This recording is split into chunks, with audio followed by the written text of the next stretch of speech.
Assalamualaikum warahmatullahi wabarakatuh. Selamat datang untuk para praktikan dasar teknik elektro. Di sini saya akan sedikit menjelaskan prosedur pada bagian kapasitor ini.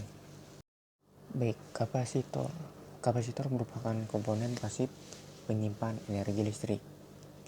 Energi listrik disimpan dalam bentuk medan listrik yang terbentuk oleh pembagian muatan pada kedua sisi keping kapasitor.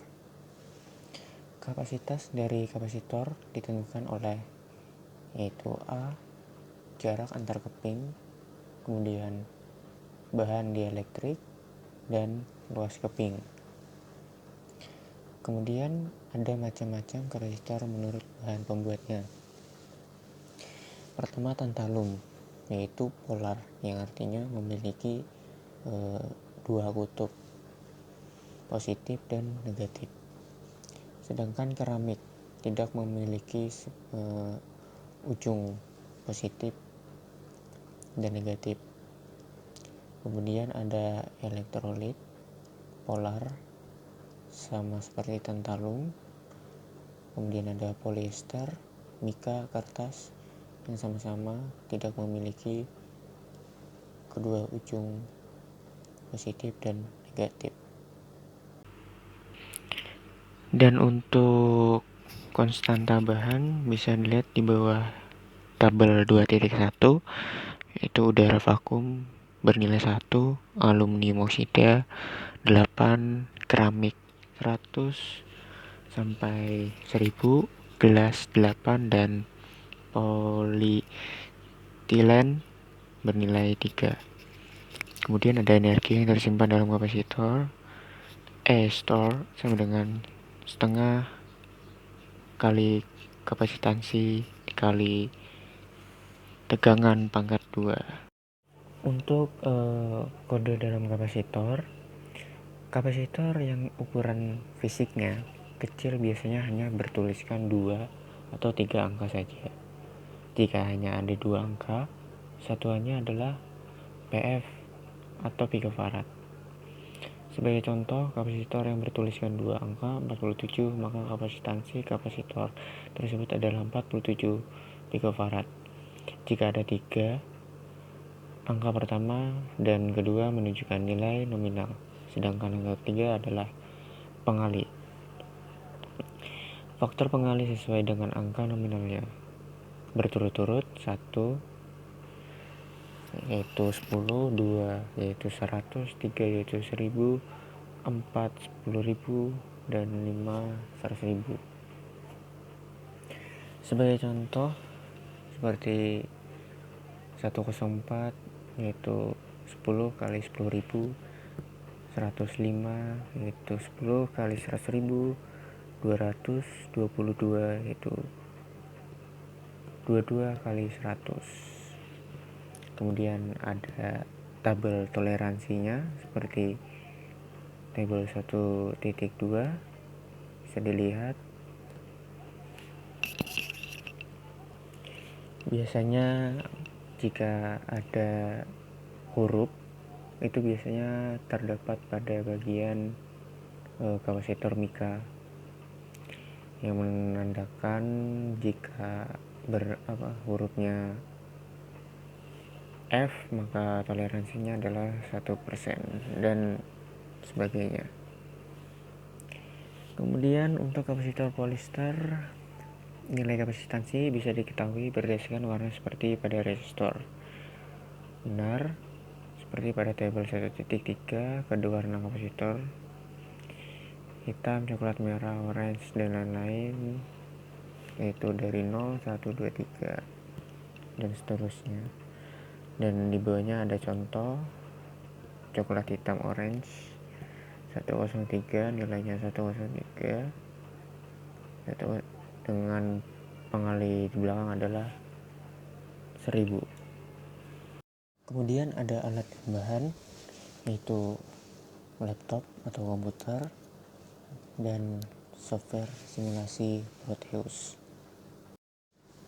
Selanjutnya langkah percobaan, yaitu yang pertama bagian A, pengosongan dan pengisian kapasitor.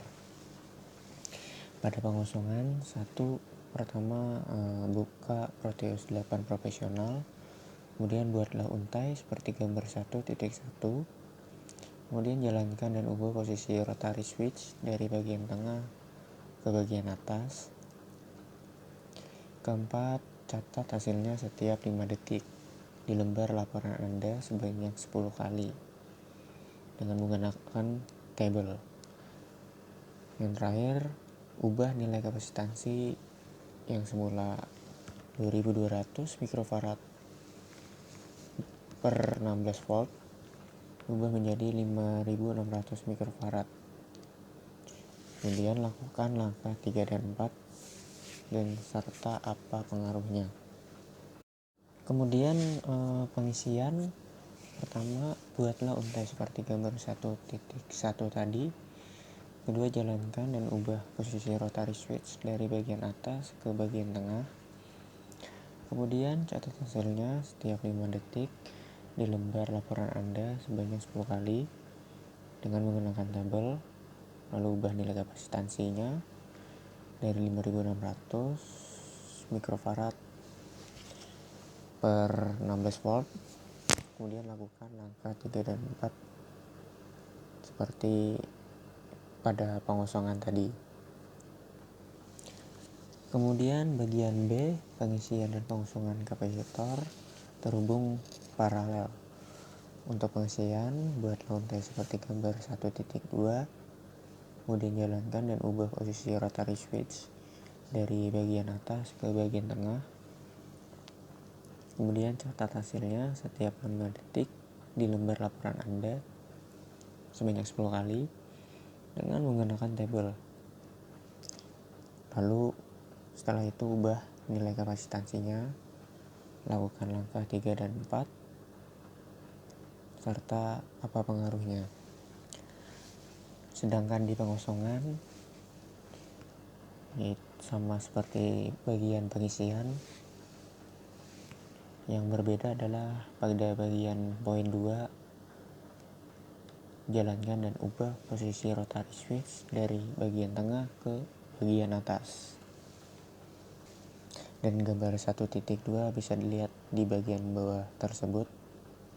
Seperti itu untuk rangkaian terhubung paralel. Untuk yang terakhir yaitu pengisian dan pengosongan kapasitor terhubung seri. Untuk pengisian, buatlah untai seperti gambar 1.3, jalankan dan ubah posisi rotary switch dari bagian atas ke bagian tengah. Catat hasilnya setiap 5 detik pada lembar laporan Anda sebanyak 10 kali dengan menggunakan tabel. Kemudian ubah nilai kapasitansi menjadi 5600 mikrofarad per 16 volt. Lakukan langkah 3 dan 4 serta apa pengaruhnya. Begitu juga dengan pengosongan. Untuk yang berbeda adalah poin 2, jalankan dan ubah posisi rotary switch dari bagian tengah ke bagian atas.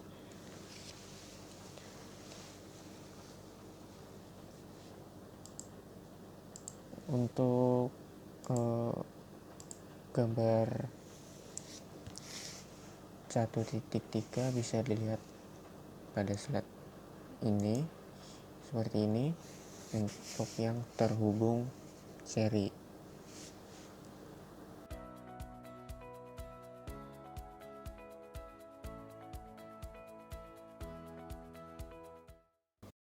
Baik, kita coba mensimulasikannya dengan menggunakan Proteus.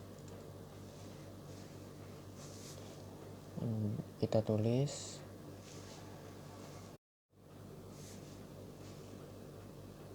next, kemudian kita cari komponen sel yaitu baterai.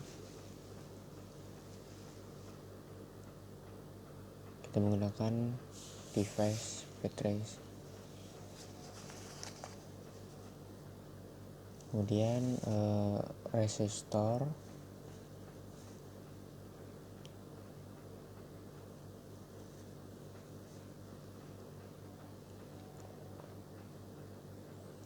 analog resistor primitif, kemudian yaitu switch rotary 3,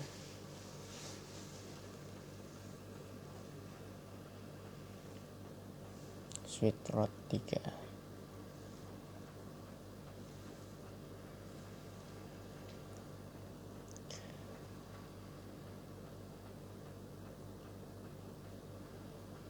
Kemudian kita cari kapasitornya, yaitu saya memilih generik elektrolit kapasitor.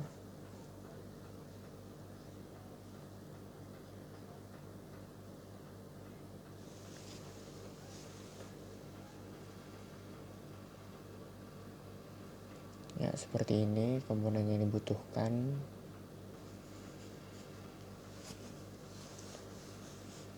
Kita sambungkan.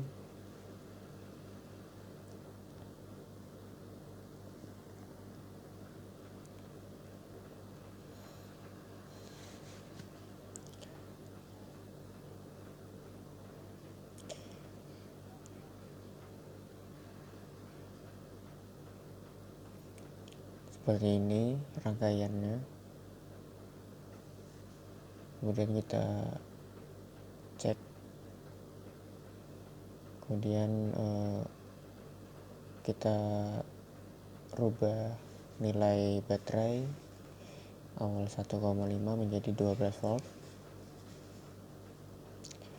dan resistensi saya ubah menjadi 56.000 ohm. Kemudian ada kapasitansi saya ubah menjadi 2200 mikrofarad per 16 volt.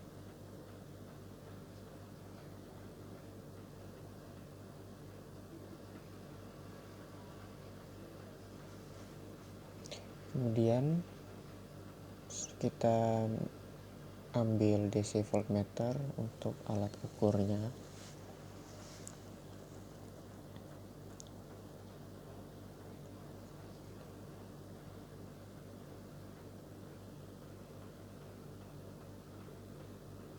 Ya, seperti ini rangkaiannya.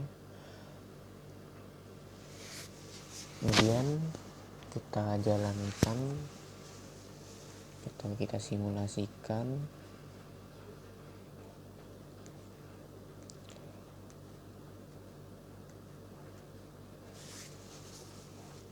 Untuk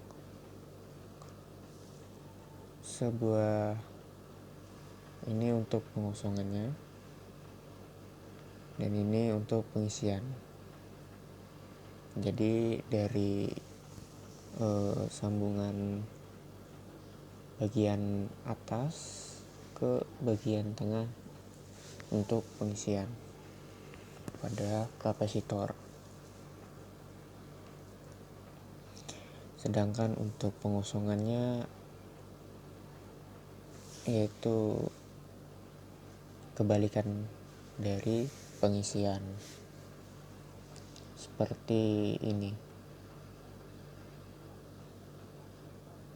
Baik, itu saja untuk percobaan yang lainnya.